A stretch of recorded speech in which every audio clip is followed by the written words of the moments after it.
Hello everyone, I'm Chandna Singh Nirwan and I welcome you all to the Stories of the Indian Diaspora series curated under TMYS Review June 2021. It's my honor and privilege to introduce and bring in conversation Dr. Rashida Murphy. She's a writer, poet, reviewer, and blogger. She has published her short fiction and poetry in various international literary journals and anthologies, including the Westerly, Open Road Review, and Wheels, Halos, and Shackles.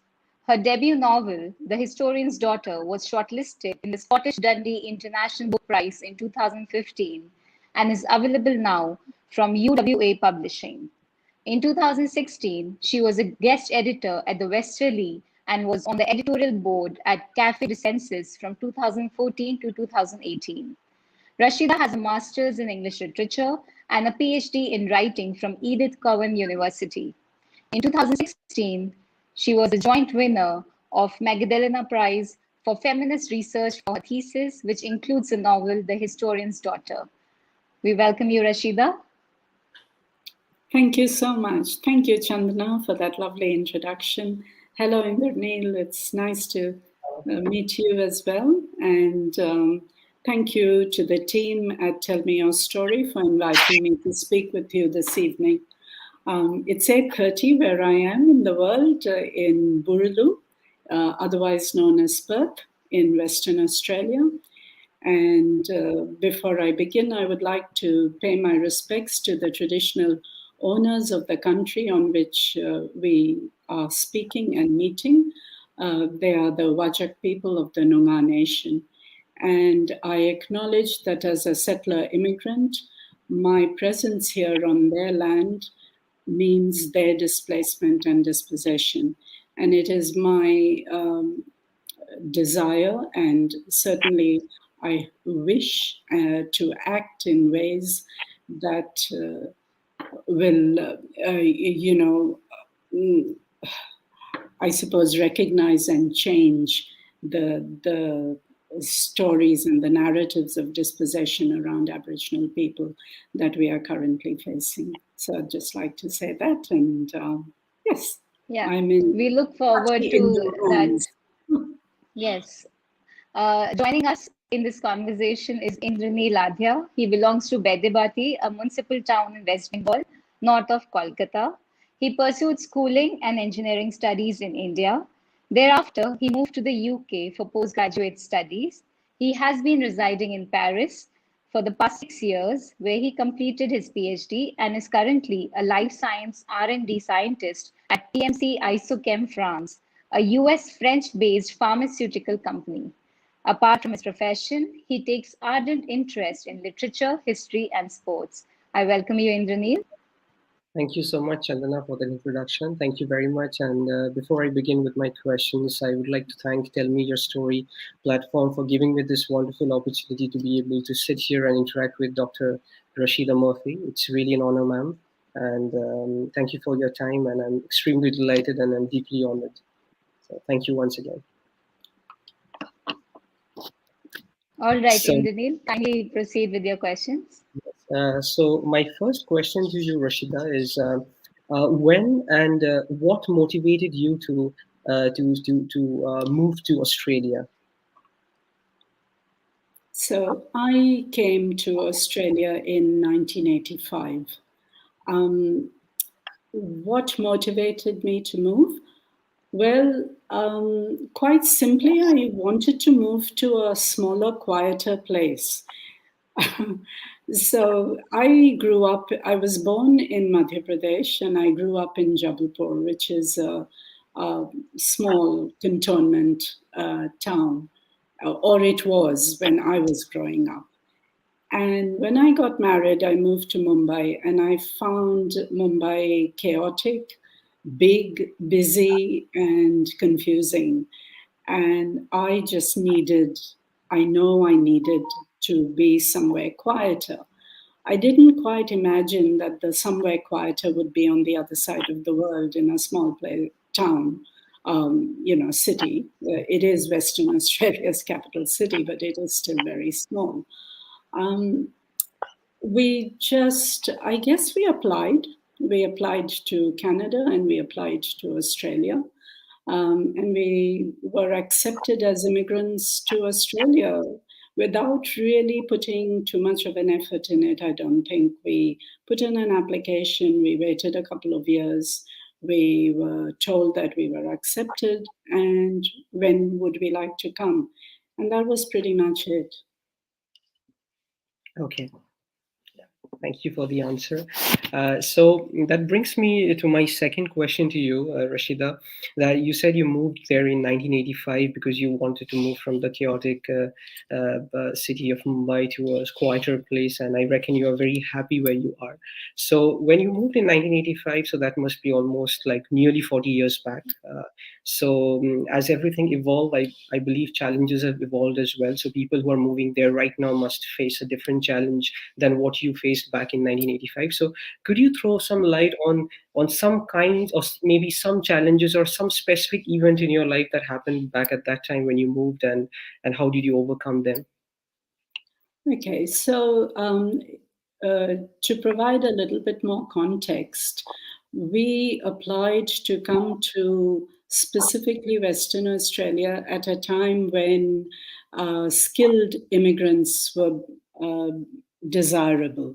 So we applied in the category of a skilled immigrant. My husband at the time and myself and our baby daughter, we came, well, not the baby daughter, obviously, but certainly my husband and I were considered skilled migrants, and that is how we were able to come here. Perth was very different, 37 odd years ago. It was very small. There weren't too many people who looked and sounded like us. The challenges that we faced, despite being fluent in English, despite having, degrees that qualified us to work in workplaces in Australia, jobs weren't easy to find. So it was a bit of a dichotomy. We immigrated because we were wanted. We fit the age category, we fit the skilled migration category. But still, when we came, there weren't jobs available. My degrees in English literature from an Indian university wasn't considered the equivalent of a master's. And I was told that in order to find work in a university or even a high school, I would need to do a teaching degree and I would need to do an undergraduate degree from scratch. So for me at the time, that was unacceptable because I had already spent 5 years doing an undergraduate and a postgraduate degree. So I found basically unskilled work. I was self-employed for a very long time. And I don't believe that I worked to the best of my capacity for a long time until I stopped being angry that my qualifications weren't being recognized and became more accepting. Okay, this is what I have to do. If I want to teach, if I want to get into academia, then I'm going to have to get an Australian qualification. So that was something that I had to come to terms with. But once I did, it was easy. I actually did my master's again. So I have a double master's, both in English literature. And then I got jobs. And I got jobs in teaching, which was what I wanted. The situation now is quite different. I don't know if you know, but Australia doesn't have a very strong program where they actively recruit migrants like myself anymore. So there are very specific lists and very specific shortages.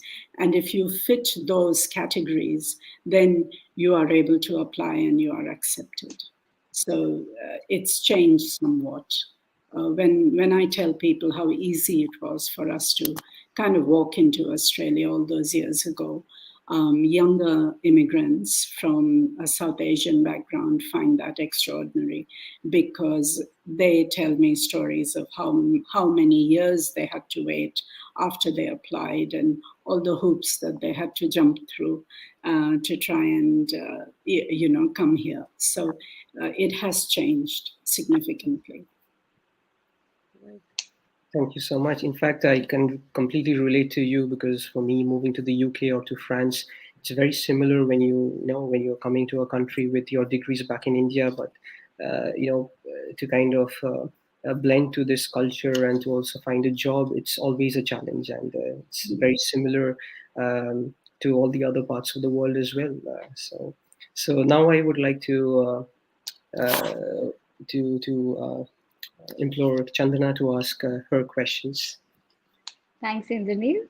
Rashida, while I was reading about you, I came across this very pleasant piece of information that in early 2012, you established a reading group with Indian and Iranian women to read novels written by migrant women. And so, would you be able to recall those or any of them?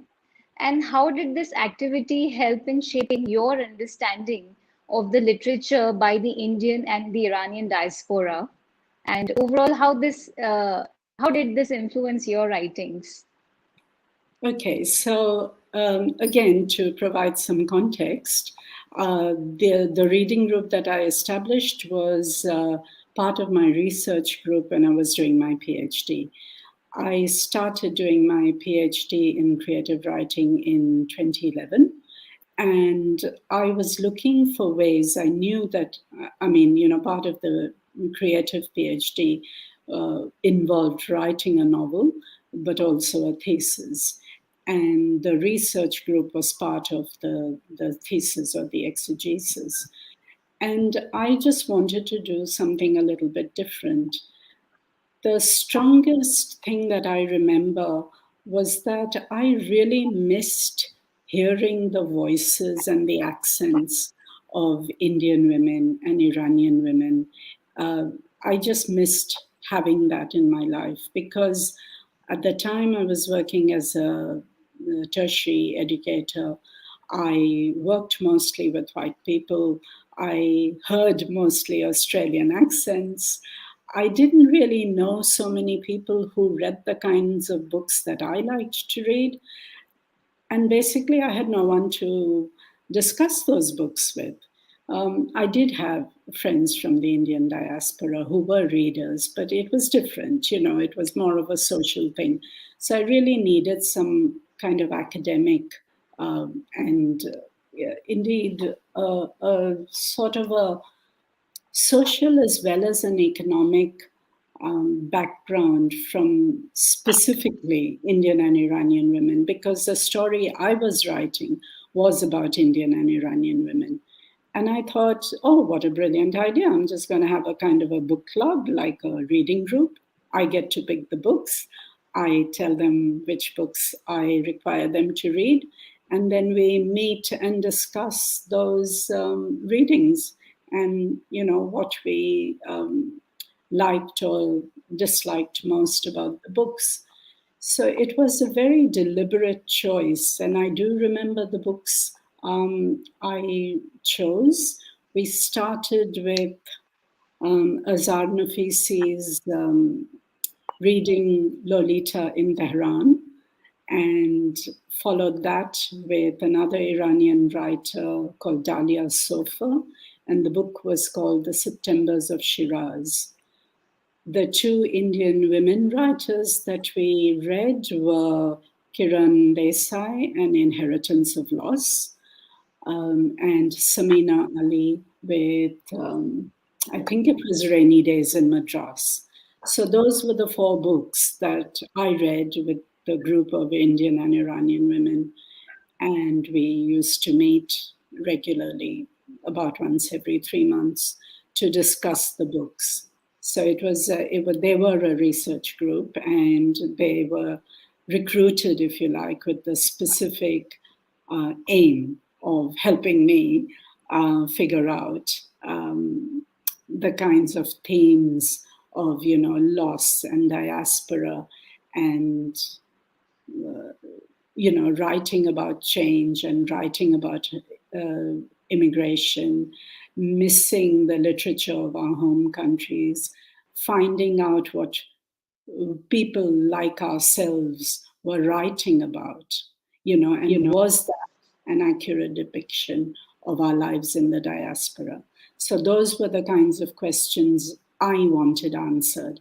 And I thought, what better way than to get a group of intelligent women, read these books, and discuss notions of identity. All right. Yeah, that was really a brilliant idea. My next question is on identity, because sometimes we tend to relate and think of the identity of women as representatives of their ethnicity and culture. So, but there are many other factors as well. What constitutes the concept of identity for women, according to you, who have undergone migration or displacement? I had to really think hard about that it's a great question. And I have so many responses, but I don't want to go off at a tangent. So I actually made notes.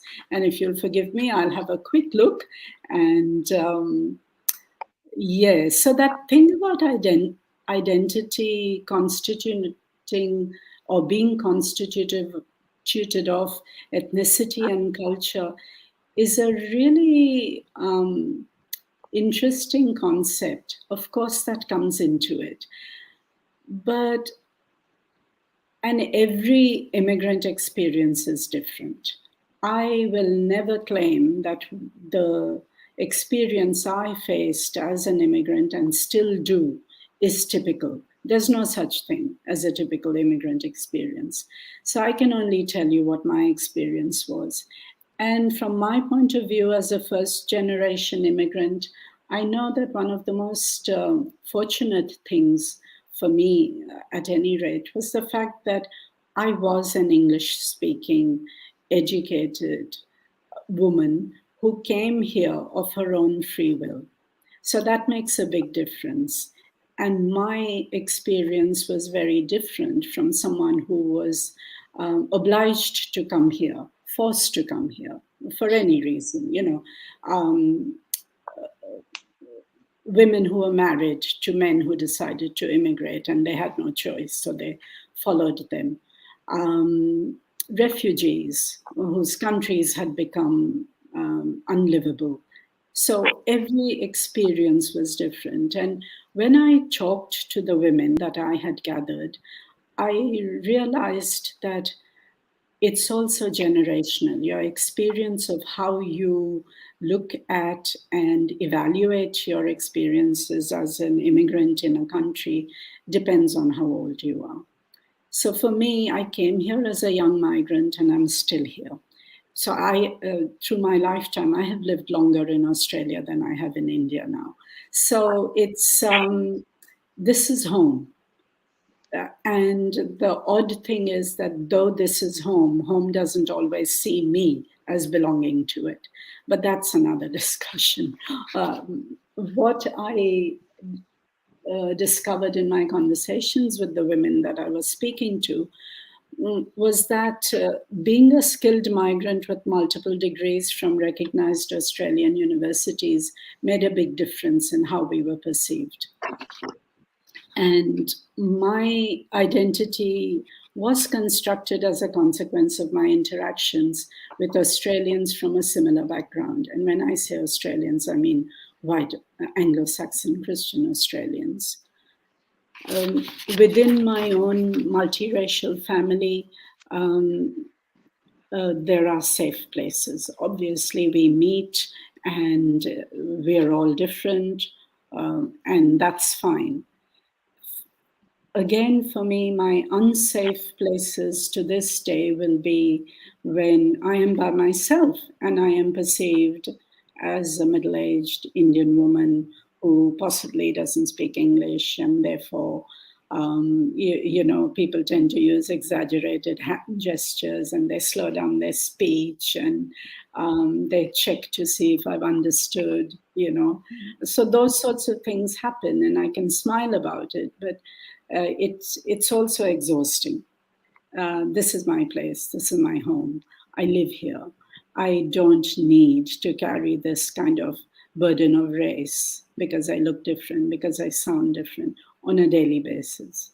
And I don't need to constantly explain where I'm really from, because I still get asked that. Oh, but where are you from? And it's like, where is anyone from? I'm from the other suburb. Perth is divided by a river. So I used to live north of the river. Now I live south of the river. So can I tell my interrogator that I am from north of the river? Is that an adequate response? It probably isn't, because they're digging to find out where I'm really from. And so it's a question of perception as well. I have a friend, a wonderful Chinese Malaysian woman and scholar, feminist scholar, Marilyn Mehta, and she describes her cultural identity as a non-issue. And she says, except when her ethnicity is relevant in a political conversation. And I think that's a really interesting and valid point. Why do people want to know where I'm from? What is it to them where I'm from? What is the intent of the questioning and the conversation? And if immigrant women are reminded of their identity on a daily basis, how then are we supposed to feel at home? Then there's the effort made by white Australians to be inclusive. And sometimes those efforts are frankly hilarious, because, they like our everyday food, for example, our speech patterns and our mannerisms, I'm always going to sound like this. I don't have an Australian accent.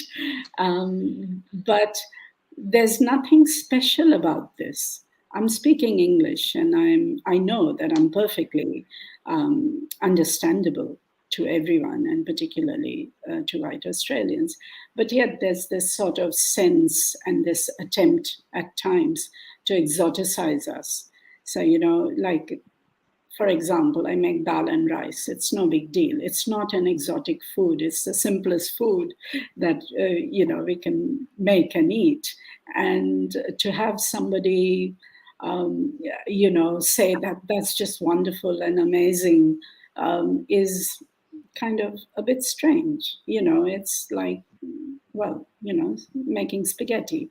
It's not wonderful. You just put it in a pot and you boil it and it's done. So there are multiple intersections in my identity as an immigrant woman. And it is really hard to say that I know now who I am and what I am and how do I answer that question. I have a pat answer.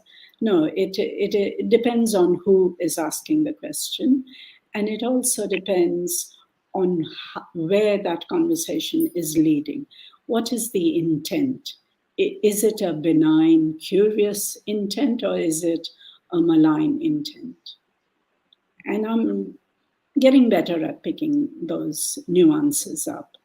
And I find as I grow older, I am less patient with malign intent.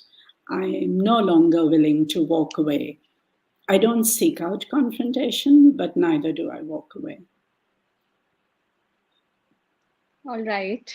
Thank you. That was very interesting. Indranil, would you like to go ahead with the question? Yes. Thank you, ma'am, for this insightful answer. Really enjoyed it. So my next question to you. So you've spent 36 years in Australia, and so any particular experience or experiences that have instilled a strong sense of attachment to India? Do you have any such experience which you would like to share with us? Well, so Australia is home and India is home. India is home because my people are still there. My family, my sister, my extended family, my nephew, all of those people, cousins, people that I grew up with, they're all in India. So if we look at the concept of home being family, then my family is here and my family is there. So both places are home. And I will never ever detach from a sense of being Indian as well. So I describe myself as an Indian Australian rather than an Australian Indian. And it is an important distinction at times. I have actually been watching with and hearing stories because, as I said, I still have family, very close family in India, with a great deal of alarm of what is going on. I find the decline into this Hindutva ideology where everyone who does not subscribe to Prime Minister Modi's worldview is automatically deemed a traitor, very scary. It's not the India I know. It's certainly not the India that I grew up in. And it is not the India that I grew up around as well. We had people, our friends were multi-religious, multilingual. No one really bothered or cared so much about what religion you practiced at home because, we were a fairly homogenous society growing up in India. If you all just went to, private schools, in my instance, for example, Catholic school run by the Sisters of St. Joseph. So we all wore the same uniform. We all had to speak English. We all had to turn up for assembly. We finished school at the same time. We went to our separate homes or to friends' homes. And we were so much more expansive. We were not this narrow view of India that is currently being put forward by politicians at the moment. And that distresses me deeply. It troubles me a lot. And I don't really know what to do about this. I do write, at times when the grief becomes palpable. I do find an outlet in writing, but it's a very hard thing to come to terms with. I remember a visit I made to India just before Mr. Modi was elected as Prime Minister for the first time. So this would have been in 2014. And I remember this sense of doom almost. I remember my sister warning my husband not to say my name out loud when we were outside. Having a Muslim name was a problem. And this is we've lived through 7 years of a steadily rising Hindutva philosophy or ideology. So it was scary. It was scary to be in the country of my birth and feel threatened as a woman on the street. And I did spend a lot of time on my own because I was rattling around in several universities at the time. And I was, catching trains and planes and moving between cities, Mumbai and Delhi and Shimla at the time. And to be somehow told that I had to be careful because of who I was. I belonged, my name marked me as belonging to a minority religion, and that was a problem in my India. I found that distressing and it was heartbreaking. So it's a difficult relationship. I don't think I'm ever going to reach the stage where I say, that's it, India, you've done it, I'm never coming back. Right. No, it's a difficult and it's a challenging relationship, but I intend to persevere and I intend to speak out. Thank you so much. Thank you, Rashida, for sharing your honest views. Now I would request Chandana to ask her question. Yeah. Talking about homes, I would like to mention your final chapter of your essay, which is titled Home. And quote unquote, it talks about the concept of home in an increasingly globalized transnational world. And you have also emphasized on storytelling as a way of making sense of the world. So, is globalized home better expressed through storytelling? What do you think, Rashida? Um, Let me see. Let me just check my notes. Yeah, well, I've always thought of storytelling as sense making. So that is my belief. This is how I make sense of my world, by trying to find a story that relates to the experience that I'm having, or trying to find a story that unpacks or unravels a particular problem for me. So, story making, sense making has always been something that I've believed in. And there was a quote that I would love to read to you from Leon Anderson, which kind of uh, encapsulates what I'm about to say. And the quote is, the writer must place him or herself within a story which is already in existence, which has many versions, and which may have its roots in countries she has never visited, and historical traumas she does not understand. When I read that quote, it spoke to me at a really deep level, because in my novel, I do explore the immigrant experience, but also I write about a country I have never visited, which is Iran. And I do that, and I did that very consciously, knowing that the story of the Iranian Revolution was not my story to tell. I was very aware of that, and I was very conscious of that. But equally, the Iranian Revolution intersected in my life when I was growing up. And I needed a way to make sense of a historical trauma suffered by a friend of mine that I had no way of resolving. Uh, During the 70s, when I was a child at school, there was an influx of Iranian students who used to come to India, and particularly the smaller towns like Jabalpur, where I was growing up, to seek a free, relatively cheap, if not free, English education. It was cheaper to come to India to study English than to go to the UK and America. And my hometown was just filled with Iranian and Arab students. And my family hosted Iranian students over a long period of time. And one of those students, a boy, stayed with us for several years. And when his home country was caught up in the revolution, by default, so were we. He couldn't go home.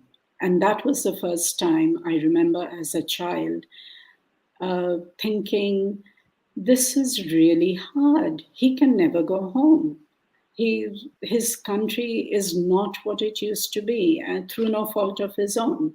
He went away to study, and now he can't go back because it's in the middle of a revolution, and it's the Islamic Revolution. And most of the Iranians that we knew were, not religious at all. They certainly were Muslim in name only. So it was fairly terrifying. And I can see the parallels to what is happening in India today. I mean, we are nowhere near a revolution there, of course, but that sort of sudden snap of society as you knew it, which changes, and there's nothing you can do. It's changed. There is an ideology on the streets of India that never used to be there when I was growing up. But because it's there, my life and the lives of my family have irrevocably changed. They have to be more careful about how they now live in the country of their birth. And I think those sorts of things are so important and not really talked about very often. So when I was considering all of these separate but also intertwined issues, I thought it would be really important to have that sense of a global and a transnational world within the world of stories. So while I was writing fiction and making up things as I went along, the things I was writing about were grounded in my recent history. They were grounded in what I knew of people. And they were certainly grounded in the voices of the women in my home when they were reading the books that I was randomly, asking them to read. And all of that is tied up with identity. All of that is tied up with who we are and where we are and how we relate. And in thinking about your question, I was also thinking that my personal diaspora seems to be linked with remoteness. I find myself at home in remote places. So Jabalpur was, in the middle of Maharashtra, but it was also a landlocked city. And when the mighty Narmada used to burst its banks, the city was isolated. We couldn't go out and people couldn't come in.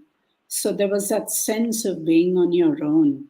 And Perth is remote. It's one of the remotest capital cities in the world. When I went to Shimla and I noticed how remote they were, I felt at home there. It was the first time I was visiting the city and it felt like home. And I thought, this is strange. What is it about me and the way I relate to the world that makes these remote places that are hard to get to, that you can easily be snowed in and not get out? Those sorts of places geographically seem to interest me. And I think my mental landscape is quite comfortable in remote places. So I think I've lost the thread of what I was trying to say, which was all about identity in a global and a transnational sense. So no, I haven't lost the thread. I've sort of made the point that I do feel at home in diverse places. And I wanted to write about those sorts of things. And I think I always do.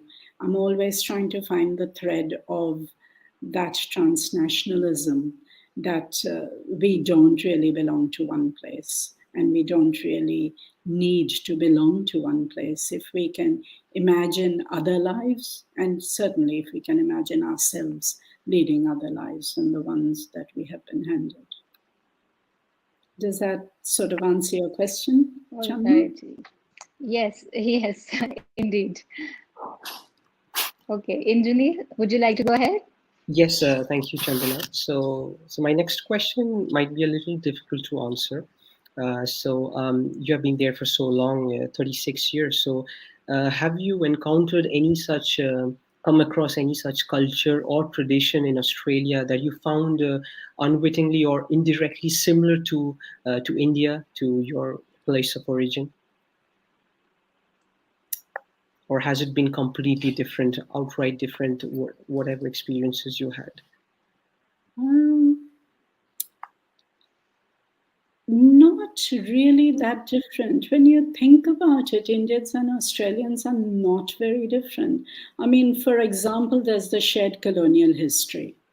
Both India and Australia were colonized by the British. So there's a lot of familiarity when you look around, in the names and, street names and the way people are, just simply because we have a shared colonial history. So it was easy for me as an immigrant to settle into a country that was post-colonial, but still recognizable as having been colonized.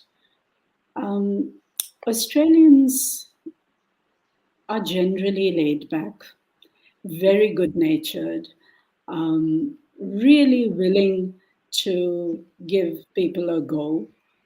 And there are so many traditions, I suppose, and certainly so many characteristics that I've absorbed without really thinking much about it. And I don't even know how Australianized I have become until I come across someone who isn't an Australian and has come from somewhere else and like does a double take, shakes their head and looks at me and says, "That's such an Australian thing to say." I think, well, I'm kind of Australian, so yes, I accept that that is an Australian thing to say.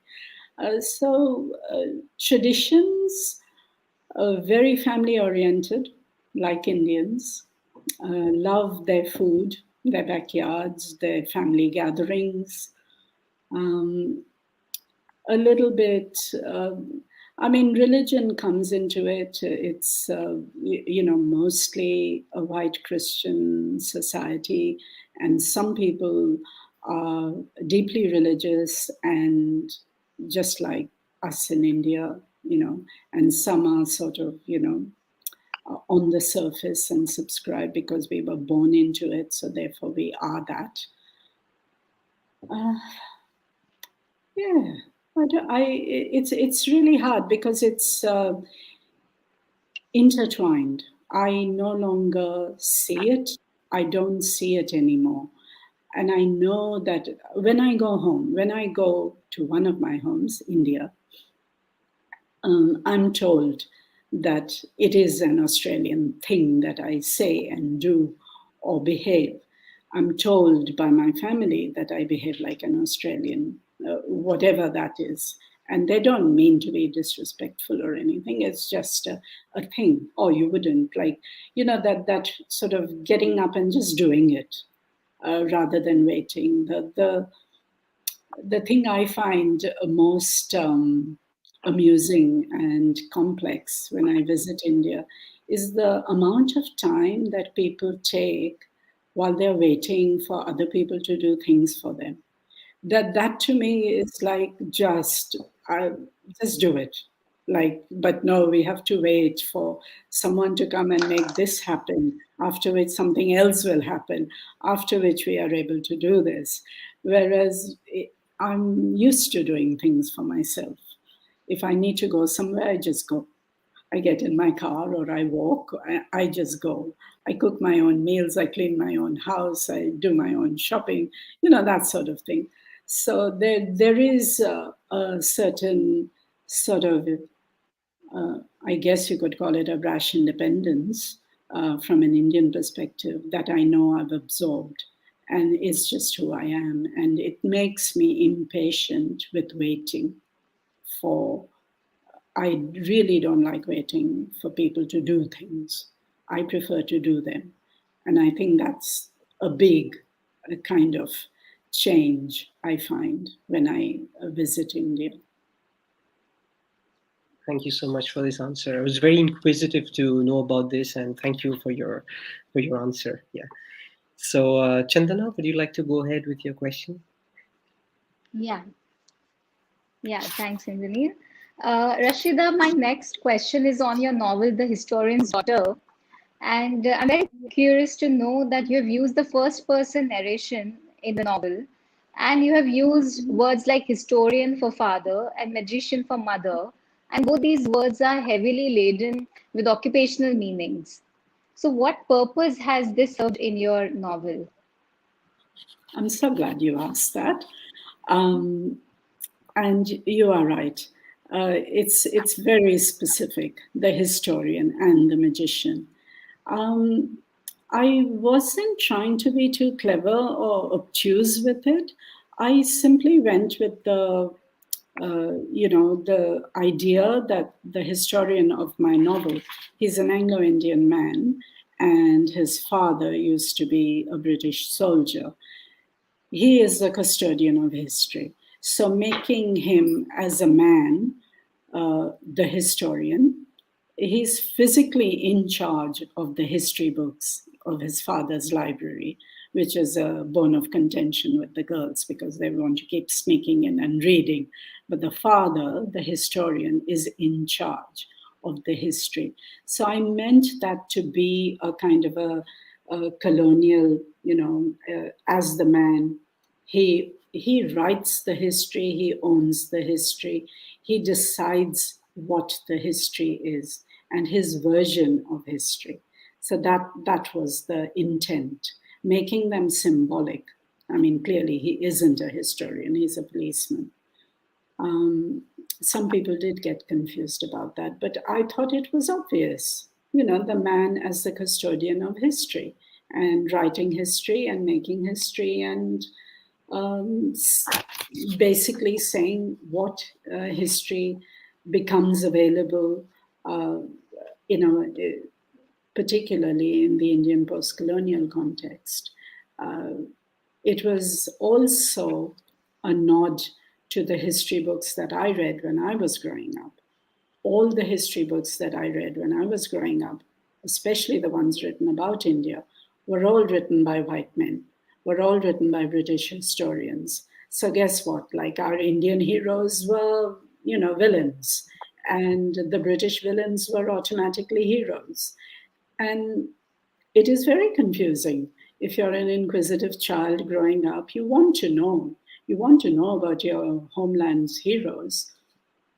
And the only reference to them is by people who don't think they are heroes. So I wanted to challenge that notion of who actually gets to tell the history. And in this house, it's clearly the father who rules the household. With the naming of the magician, there are the obvious connotations of, the mother as the keeper of the secrets, the mother as the myth maker, the mother as maker of magic, and those sorts of things.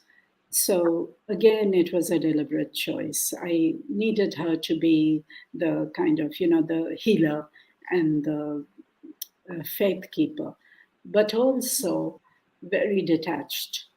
The magician in herself, as a character in the book, is a fairly detached person. She's also quite unaware. She's unaware of the lives that her daughters are leading, for example. She doesn't have much of a backbone. She has no spine. She doesn't stand up to her fairly violent and brutal husband. And her solitary act of rebellion is actually running away, which is not helpful. So she runs away thinking she's doing the right thing. And in running away, she abandons her children and she abdicates responsibility. So I wanted to play with the idea of, the perfect mother and motherhood as sacred. And I wanted to say that we constrain women by giving them those sorts of titles and mantles. And I wanted to play around with that idea of women being mothers and mothers being deeply flawed. And that's okay. No one is completely wicked and no one is completely wonderful. But these binaries seem to exist in our culture where we have an expectation, particularly of motherhood, to be pure and noble and self-sacrificing. And I wanted to disrupt that. So that was the deliberate choice in not naming them. They have names, obviously, the magicians called Farah and the historians called Gordon. So they do have names, but naming them with those titles was all about disrupting notions of Indian parenting, really. And how did the purpose it served in the narrative? I think it allowed me a certain degree of detachment as well. I was writing about things and people that I knew in a fictional context. And I really wanted to make the people I was writing about as unlike my own family as I could, because those who know me know that I didn't clearly have an Anglo-Indian father or an Iranian mother, and they weren't like that. So it was a way of detaching from that, because I was writing about mothering and parenting. And it is only natural to think about how you are parented and what sort of a parent you are. And I needed to have that distance. So that I think that was the purpose it served in the narrative. All right, that was very interesting, especially your deliberate attempt at breaking away from the set notions of parenthood, and especially the roles of a mother. Yeah. All right, so Indranil, would you like to go ahead? So thank you, Chandana. So this brings me to my last question for you, Rashida. So you have already mentioned that you are very happy in Australia. You feel at home. You have spent most of your, in your lifetime, most years in Australia than in India itself. But do you feel homesick sometimes, or do you long to go back to India sometimes? And if yes, how do you deal with such thoughts? And if no, what do you do to be able to connect to your family members in India, or to your friends, your loved ones who are still in India? Oh, always. Gosh, I'm always homesick. And I feel a lack of gratitude, because I am very grateful that I'm living in this wonderful country where I've raised my kids, and uh, it's home for them, and that is important, that I am here fully present for them. But how can I not be homesick for India? I'm always like, I kind of half live in India, I think, because when I see, the things that I have in my home, for instance, and the books that I read, and, the things that I do, it's all to do with memory and nostalgia, but not in a sentimental way. Uh, I'm I'm trying to recover, if you like, the memory of growing up. And for a long time, I didn't even know how to cook in food, because when I came here, I barely cooked, because other people cooked my food for me when I lived in India. And coming here, I tried to remember the tastes of home, and that's how I learned to cook, by trying to recreate the taste of home and what food tasted like when my mother or my sister made certain things. And, I'd be on the phone to my sister asking her, how do you make this, and what is it? How do you make your, I don't know, whatever it was, how do you make dal pick or stuff like that? And so those conversations and those connections, and we visited often. I went in the first few years of living, I think I went back every couple of years to India. And certainly over till, COVID and borders shutting, I used to go, if not every year, then every 2 years. So my connection to India is very strong because I visit. And I visit simply because family, my parents, up until a couple of years ago, also lived in India. Dad's passed on, and mom no longer lives there, but my sister does. And as I said, I grew up in a very large family of cousins, uncles, aunties, and it's like going home. it doesn't seem like I've been away for 37 years when I go, and I'm still who they remember, and they are still who I remember. And that's important for me.